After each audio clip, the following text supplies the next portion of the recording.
எனக்கு அன்பானவர்களே, இரட்சகர் இயேசு கிறிஸ்துவின் நாமத்தில் அன்பின் வாழ்த்துக்கள்.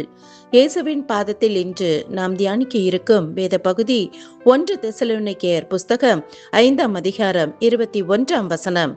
எல்லாவற்றையும் சோதித்து பார்த்து நலமானதை பிடித்துக் கொள்ளுங்கள். ஹல்லேலூயா! தேவன் தந்த ஆலோசனை நிறைந்த வார்த்தைக்காய் நன்றி.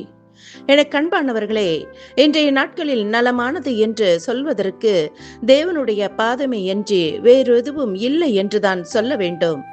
நாம் ஒவ்வொருவரும் சோதித்து பார்த்து நலமானதை பிடித்து கொள்ள வேண்டும்.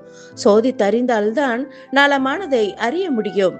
கடையில் ஒரு பொருள் வாங்கும் பொழுது இது நல்லதா, காலம் தாழ்த்தி நாம் பயன்படுத்துகிறோமா என்று பார்க்கிறோம் அல்லவா?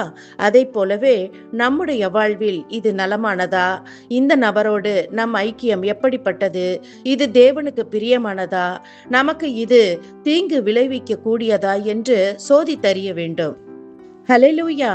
ஆதாம் ஏவாள் தேவனால் தோட்டத்தில் பணிகளை செய்ய விடப்பட்ட பொழுது ஒரே ஒரு மரம்தான் நலமல்லாதது, உனக்கு தேவையில்லாதது என்று தேவனால் ஒதுக்கி வைக்கப்பட்டு இருந்தது. அந்த விலக்கப்பட்ட மரத்தின் கனியைத்தான் ஏவாள் அதன் பின்பதாக ஆதாம் சாப்பிட்டனர்.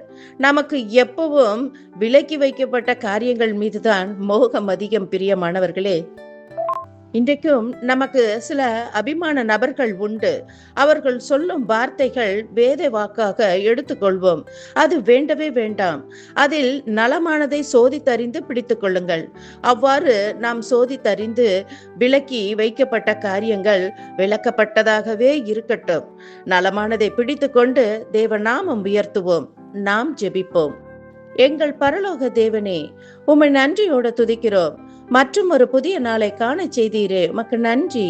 உம்முடைய பாதம் தேடி தொழுவதை அன்றி நலமானது ஒன்றும் இல்லையப்பா.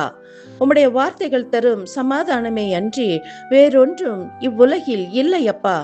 இந்த நாளை எங்களுக்கு ஆசீர்வதித்து தாரும். இயேசு கிறிஸ்துவின் மூலம் பிதாவே, ஆமேன்.